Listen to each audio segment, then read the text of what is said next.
Gordon for his opening statement. Thank you, Mr. Chairman. The chairman just said the Trump DOJ was political and went after their opponents. Are you kidding me? 3 weeks ago, the National School Board Association writes President Biden asking him to involve the FBI in local school board matters. 5 days later, the Attorney General of the United States does just that, does exactly what a political organization asked to be done. 5 days. Republicans on this committee have sent the Attorney General 13 letters in the last 6 months. It takes weeks and months to get a response. 8 of the letters, we've got nothing. They just gave us the finger, said, we're not going to get back to you. And all our letters were actually sent to the Attorney General. Here's a letter sent to someone else asking for a specific thing to be done, and in 5 days, the Attorney General does it. Here's what the October 4th memo said. Quote, I'm directing the FBI to convene meetings with local leaders. These meetings will open dedicated lines of communication for threat reporting. Dedicated lines of communication for threat reporting. A snitch line on parents started 5 days after a left-wing political organization asked for it. That's not political. I don't know what is. Where's the dedicated lines of communication with local leaders regarding our southern border? Something that, frankly, is a federal matter. Where's the dedicated lines of communication on violent crime in our cities? Violent crime that has went up in every major urban area where Democrats have defunded the police. Nope, can't do that. Can't do that. The Biden Justice Department is going to go after parents who object to some racist, hate America curriculum. Nope, can't focus on the southern border where 1.7 million illegal encounters have happened this year alone. A record number. MS-13 can just waltz right across the border, but the Department of Justice, they're going to open up a snitch line on parents. Think about this. The same FBI that Mr. Garland is directing to open dedicated lines of communication for reporting on parents just a few years ago spied on 4 American citizens associated with President Trump's campaign.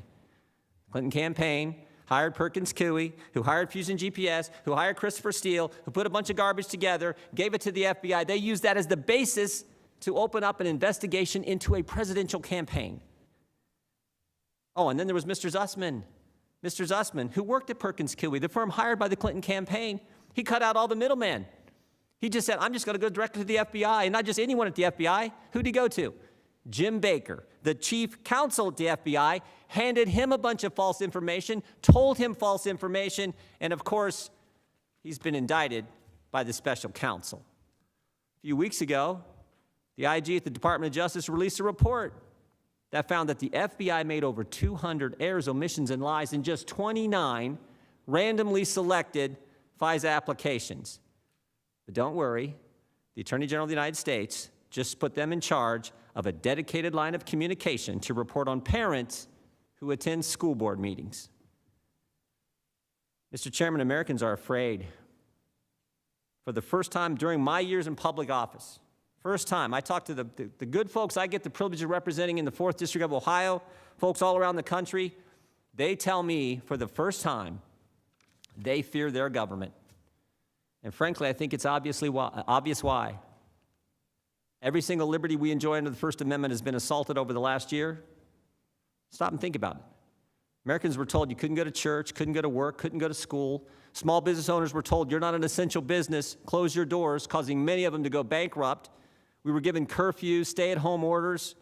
Last fall in Ohio, you had to be in your home at 10. In Pennsylvania, when you were in your home, you had to wear a mask. In Vermont, when you were in your home, you didn't have to wear a mask because you weren't allowed to have friends and family over.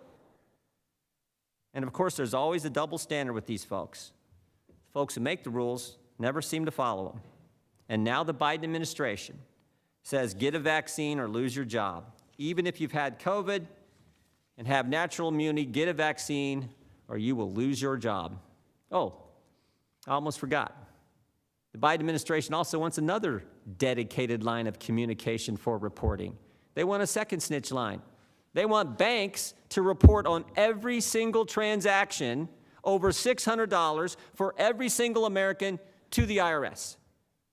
The IRS, that agency with its stellar record of customer service, the IRS, you know, the same IRS that targeted conservatives the last time Joe Biden was in the executive branch.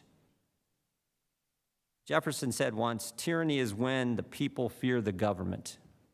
We're there. Sadly, we are there. But I don't think the good people of this great country are going to cower and hide. I think your memo, Mr. Attorney General, was the last straw. I think it was the catalyst for a great awakening that is just getting started. Pilots at Southwest Airlines, the Chicago Police Union, parents at school board meetings, Americans are pushing back because Americans value freedom. A few weeks ago, Terry McAuliffe said this: I don't think parents should be telling schools what to teach. When government tells parents we're smarter than you, Americans aren't going to tolerate it. When the Attorney General of the United States sets up a snitch line on parents, Americans aren't going to tolerate it. I think they're going to stand up to this accelerated march to communism that we now see. America's going to fight the good fight. They're going to finish the course. They're going to keep the faith because Americans value freedom. Mr. Chairman, we have a video we'd like to play.